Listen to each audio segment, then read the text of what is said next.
It's okay. Good evening. We're back. I'm Pastor Brandon Gilmore from Nemo United Methodist Church in Virginia Beach, and this is my wife, Rachel Gilmore, from the gathering at Scott Memorial United Methodist Church at Virginia Beach. And tonight we're going to talk about what healthy, holy, good sex looks like.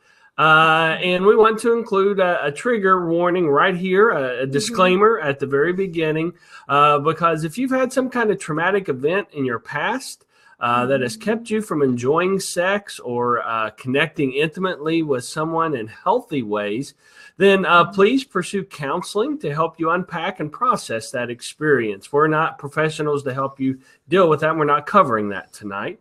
We want to start off by reminding everyone that sex is a gift from God. We read in Genesis about God gifting us sex. And actually, the book of Psalms, which is actually what scholars think is the only book in the Bible written by a woman. Song of Songs, yes. So what did I say? Psalms. Song of Songs, sorry. Song of Solomon. Is about scholars think that was the only book that was written by a woman. And it's all about a story of a passionate and committed relationship. And all throughout it, we see the couple enjoying each other's bodies. All right. Yes, it is a steamy book about the power of foreplay. So something that was hard for Brandon to understand. Oh, where's that book? The Feminine. I'm going to get it. I'll get it. Here. I got it.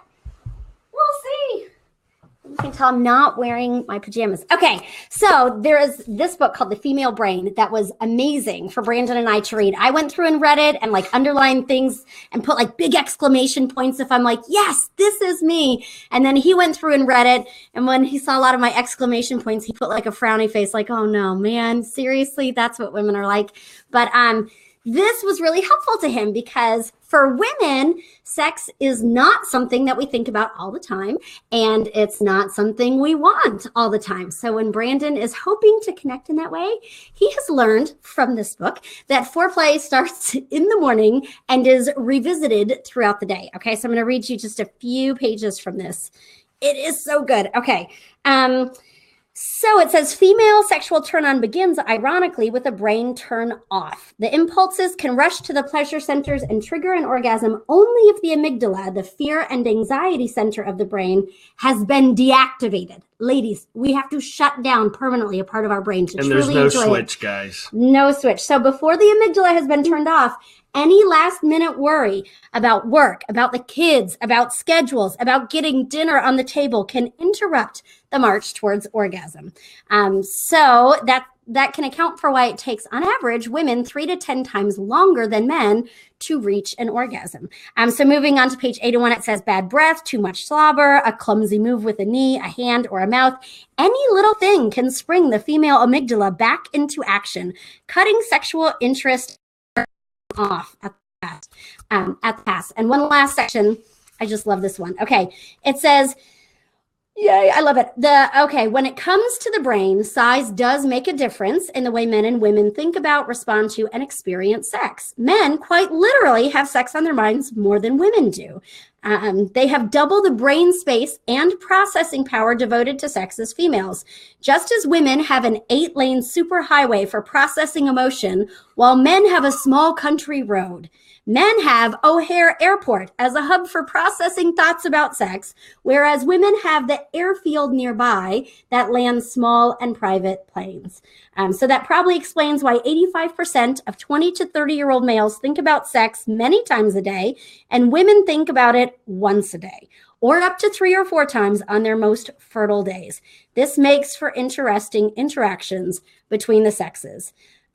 Guys have to talk women into having it. It's not the first thing on their minds. Okay. Science like this helped me learn, and some things like foreplay isn't just if I started in the morning in the kitchen by making breakfast, I'll be happy at night when the kids go to bed. Mm-hmm. Sometimes foreplay lasts 2 to 3 days. And the most powerful foreplay is the kissing, hugging, nurturing words, and I do not expect it will lead to sex. Just hoping it will. Just, just being nice all the time and kissing and hugging with no expectations that they'll be fulfilled. But all of that has to be done on a consistent basis, day in and day out. I've learned that foreplay is cumulative, is a cumulative effect. And there are times when she doesn't want it, but because she feels nurtured and loved, Rachel is open to it. The one thing I know about Rachel is that she loves back rubs. And I hate back rubs. But if I want to have a healthy sex life to the woman I've chosen to love, I need to do the things that she loves. There's a book called The 5 Love Languages by Gary Chapman that's an essential read for all couples and helps you to figure out the best way to engage in foreplay and beyond that. The best way to communicate your love to your spouse is what the book is all about, how he or she will receive that communication and that love. So there might be things that don't communicate love to me, but I do them because it's my job to learn how to speak her love language, and that leads to more intimacy. Because I know that according to a study published in Social Psychology and Personality Science, which surveyed over 30,000 Americans over 40 years for 3 different projects, the happiest couples have sex once a week. My personal preference is 2 to 4 times a week, but that's what the scientists say. If you get it more than once a week, then you're not statistically any happier. And if you get it less than once a week, you are less happy. Now, there are seasons like after you've had a child or when someone's sick or out of town, and that's fine and good to give space. But to be open to doubling up or being more active in other weeks if you want to connect more when you can. So maybe it's because we both work full time and have crazy schedules, or because my husband grew up doing a lot of chores because his mom worked full time and was out of the house. Or perhaps because my husband is OCD, and even if he knew I was upstairs waiting in bed for him, he would have this compulsion to get the dishwasher scheduled to run after bedtime so the kids can unload it first thing in the morning. But I think we do have a lot more sex because we split housework, and that alleviates a lot of the stress and helps me shut off the to-do list, that amygdala in my brain, so I'm more open to intimacy. And Brandon is not the only one that has to engage in foreplay, right? So both people in a relationship need to be mindful of it. I make sure to know what his love language is, which is words of affirmation. So I build him up. I let him know when he's being a hot and sexy pastor or dad or Duke fan. Did you see that game this week? And the things, I like to tell him about the things he does that I deeply respect. He doesn't like back rubs at all, but he does love it when his hard work is seen and appreciated, especially when it comes to his hobby of woodworking, his ability to fix things or remodel the house. Rachel and I, we've actually hit a really good groove in our marriage in the last 5 or 6 years, and where we don't fight as much. I mean, we do fight and we do argue, like tonight at dinner about filling up my cup too slowly. We get upset with each other, but one of the things that's happened is we're secure in who we are. And we don't have to prove ourselves in marriage, or have to prove ourselves in being a parent, or have to prove ourselves in our profession, where we're very comfortable and secure in all of those areas. So what that's done, that's given us the freedom to look at each other's strengths and to point them out and encourage each other, because we realize that no matter how much we want to change the things in the other person, it's just not going to happen. When I first met Rachel, I was drawn to her because she knew how to take charge. Believe it or not, she was a leader, and she was strong, and I loved it, and it was sexy.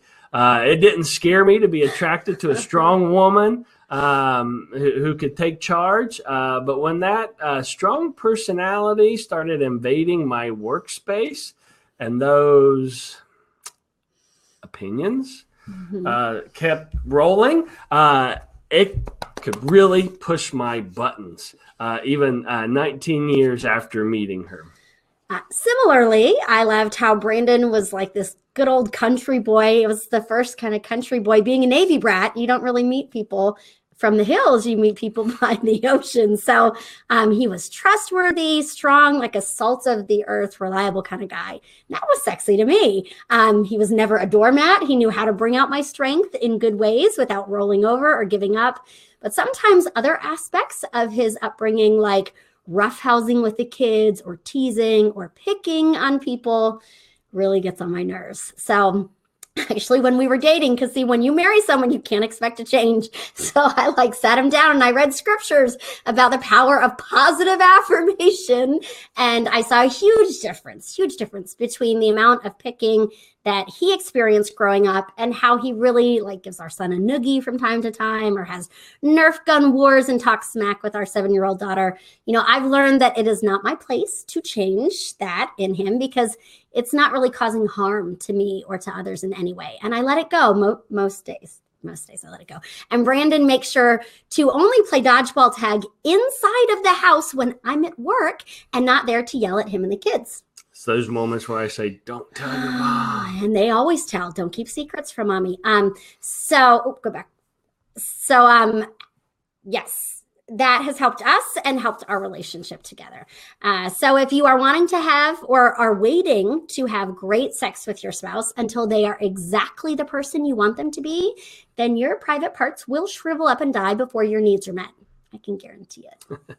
When you choose, it's amazing. When you choose to live into your marriage vows, when you daily choose to love, honor, respect, and sickness and health, and good times and bad times, until death do you part,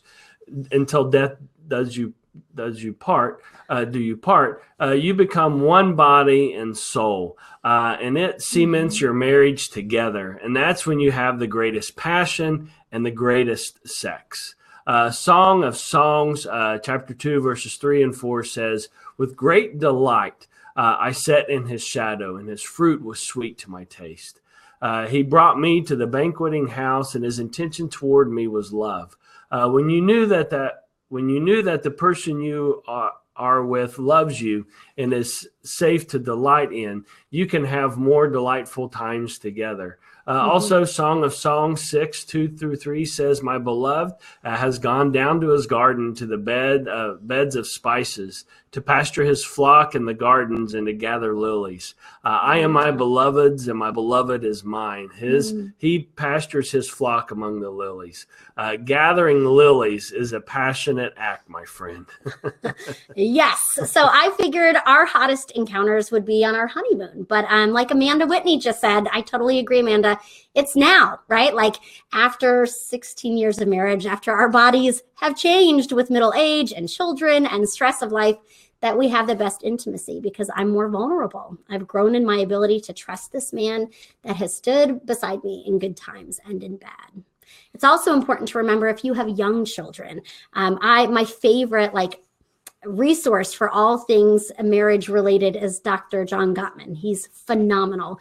And he has 2 books. One is called And Baby Makes 3, where he talks about if you have young kids, it's like those first couple years after the kids are born that add the most stress on a marriage. Like, yes, the child is precious. You love this life, but you are exhausted. Everything else changes too. It can be really hard. And he has another book called The 7 Principles for Making Marriage Work that everyone needs to read when you're done reading this female brain book. Best books I've ever read. Yep. Continuing to build your marriage in the tough times is when you develop perseverance. But if a significant amount of time goes by and you realize at any age that you aren't having regular sex because of a low sex drive, see a doctor to see if there's a medical reason for the struggle in your sex life. Now, this might apply more to women, but don't force yourself to have sex with your spouse where you might feel abused or even raped. But if you can get to the point to be open to having sex, that's a good goal to work towards. Yeah, so something that I encourage folks to do if they are healthy and have a healthy sex drive, but are almost always the ones responding to that invitation to be intimate, turn the tables and you be the one to initiate sex so that you feel like you have more control as to the time and the way that you connect with your spouse. It can be kind of fun to go out and buy something new to try in the bedroom, see what the response is. Ladies, I've never been disappointed with his response to new pajamas. So, but I have had folks, we're going to stop there. Don't you talk about that. I have had folks ask me, how kinky can I get in the bedroom? So that was a question that kind of came in before we started the webinar. So, being married is step one, because God's plan for all of us, is to have sex with a spouse because of its power to glue us together and help us connect. So the only condition is that both of you in the bedroom are 100% okay with whatever you're trying, as long as it doesn't leave bruises or get so physical that it's not about the loving connection, but about some form of dominance or power struggle. That's not what sex is about. Yeah. Before we take questions, we want to speak to a culture that actually Rachel and I came out of a few decades ago, and that's perhaps still popular today. And it's the purity culture, where you had purity rings and this insane pressure to save sex for marriage and wait for that one magical soulmate to all of a sudden show up in front of your door because you kissed dating goodbye. What this resulted in is the lack of getting to know somebody through the dating process, time with the opposite sex, because Lord forbid you fall into lust and commit this sin. And the reason you get married is to have sex as soon as possible. It's not about building a life with this person. And I feel the purity culture was especially harsh on women, right? Because we were given these horrible metaphors. I don't know about you, so ladies, chime in if you've ever heard this, where, oh, you are a cookie, and if you give your bits of your cookie away to all the guys, then your spouse will only get crumbs. And he's waiting for his dessert and he'll be left hungry. Or I was watching the Elizabeth Smart documentary on Lifetime, her story. And on it, she spoke personally and said that one of the reasons that she didn't rush to leave when she was kidnapped and raped multiple times a day for months was that she'd heard growing up, if you weren't a virgin any longer, you were like a piece of chewed up gum. And who wants chewed up gum? So I watched that Amazon Prime documentary. You guys should watch it. And I Kissed Dating Goodbye, where Joshua Harris at one point actually does apologize for the damage that his book did. And there's this scene where he and Deborah Hirsch talk about the damage done when you're a virgin and you have sex. It's not like you say, oh, I messed up and I sinned, and you move on. Your title changes, right? You are no longer a virgin, and people feel like their identity is gone. And there's this huge stigma and a lack of grace attached to something that already has a deep personal effect on folks. So I know that Brandon and I said save sex for marriage. And we know that because scripture says that. And we've seen how powerfully bonded you feel towards those you're intimate with. But we are acutely aware that the latest research that I could find anyways was from a 2007 public health report, which said by age 20, 77% of us have had sex, premarital sex, okay? And there are not many 40-year-old virgins, which probably made it a really great comedy, because by 44 years old, 95% of all respondents said they had had premarital sex. So if you are intimate with someone outside of marriage, you're not alone. So there's hope for you. There's a future of really great sex ahead of you. But the greatest sex comes when it's both an emotional, physical, and spiritual connection. It doesn't happen with a one-night stand. It happens with that vow of commitment, the promise of a relationship that comes in the covenant of marriage. But if you're not a virgin, you are not a cookie crumb. You are not a chewed up piece of gum. You have sacred worth. You are loved. You are forgiven. You are precious to God. One of my favorite verses about God's forgiveness comes from Micah 7:19-20, which says, this is from the Message version. It says, where is the God who can compare with you, wiping the slate clean of guilt, turning a blind eye, a deaf ear to the past sins of your purged and precious people. You don't nurse your anger and don't stay angry long, for mercy is your specialty. That's what you love most, and compassion is on its way to us. You'll stamp out our wrongdoing. You'll sink our sins to the bottom of the ocean. All right. Well, now we have about 10 minutes left, and we want to start taking questions, and we're going to see. No questions yet. We forgot to remind you guys to ask questions. Yeah. And if you're turning on Facebook Live or YouTube channel, we're looking at Crowdcast. So next week, log into there. That's where you can ask the questions and interact with people. We know it's live fed on both of our Facebook pages and our Nemo's YouTube page. So yeah, next week, please tune in to this crowdcast. Yeah. Hopefully we don't have a lot of questions because everyone's busy practicing what we've preached, right? And you're enjoying your Valentine's Day together. So probably rubbing backs or learning each other's love languages. All right, guys, I'm just going to give you this statistic here that I remember reading is that the men who do dishes, they have 60% more sex than men who don't do dishes. Without being asked, just see the dishes, just do something, right? Step up, help out. Yeah, people make fun of me for doing laundry and dishes and cooking. And I just go, you know what? I've got a good sex life, and I know that's what's helping out with that. So I'm doing the dishes, but I am OCD and. Yeah, I happen to marry a neat freak, so that's good too. Yeah, it works out well for us. But thank you guys so much for joining us tonight. Next week, we are doing a special session because the United Methodist Church will have something called General Conference where we will be discussing our position on certain aspects of homosexuality. So right now, the United Methodist Book of Discipline states everybody has sacred worth. Anyone in the LGBTQIA community is welcome to come to church and be engaged with the faith community. You know, God loves us. Jesus died for all of us. We are all in need of God's grace. And so what they're looking at specifically are two issues relating to same-sex weddings, whether or not they will be held in churches and performed by United Methodist clergy, and also looking at whether or not they will ordain self-avowed practicing homosexuals. So we are going to come to you live next Thursday night. Make sure to send in any questions that you have. If you send them in ahead of time, then we can make sure that we're answering them as we discuss the three options that are going to be voted on and just update you on what's going on. Yeah, and as we are doing this live broadcast next week, they'll be preparing to start the general conference on the way forward. And so we both have had town hall meetings in our churches to explain what's going on. Right now, the United Methodist Church, we're not allowed, Rachel and I, as United Methodist pastors, to preside and perform over same-sex marriages in our churches or anywhere. That's a chargeable offense. And right now, the Book of Discipline does not allow practicing self-avowed homosexuals to be ordained.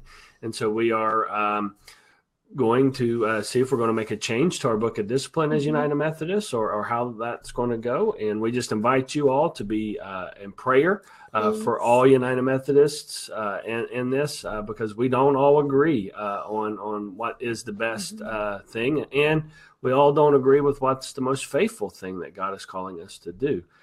So we know that this is going to cause people to leave no matter what is decided or not decided. So just please be in prayer for all of our brothers and sisters in Christ and in this general conference. Great. And I'm hoping, you stick it out. If you're part of a Methodist church and your pastor hasn't brought it up yet, ask him or her what's going on and what's happening and how it might affect your local congregation. A beauty of the Methodist Church is that when you look at United Methodist right now in the U.S., the Bushes and the Clintons are United Methodists. If you look at the state of Virginia and Methodism here, Comey and Jeff Sessions are both Methodists. So it runs the gamut in terms of belief. And I think there's beauty in living in that tension. Anyone that has been married knows that when you marry someone who is not exactly like you, which is very pronounced in our case, that you learn and grow and become better people when you understand and learn to love each other even more, despite and because of your differences. So have a great night, guys. Never have grown in my knowledge and experience if I didn't leave the hills with the people I loved, grew up with, didn't really want to, but God called me out. And I realized just engaging different beliefs and different cultures and different ways of living. They were really strange in the beginning, but now there's just this beauty of seeing diversity. So, yay. So thank you guys. Thanks for the positive feedback, Amanda, Tim, Brianna. You guys have a great night, and we will see you next week. See you next week. Happy Valentine's Day. Happy Valentine's Day. Let's go rub your back, baby. Oh, no. You're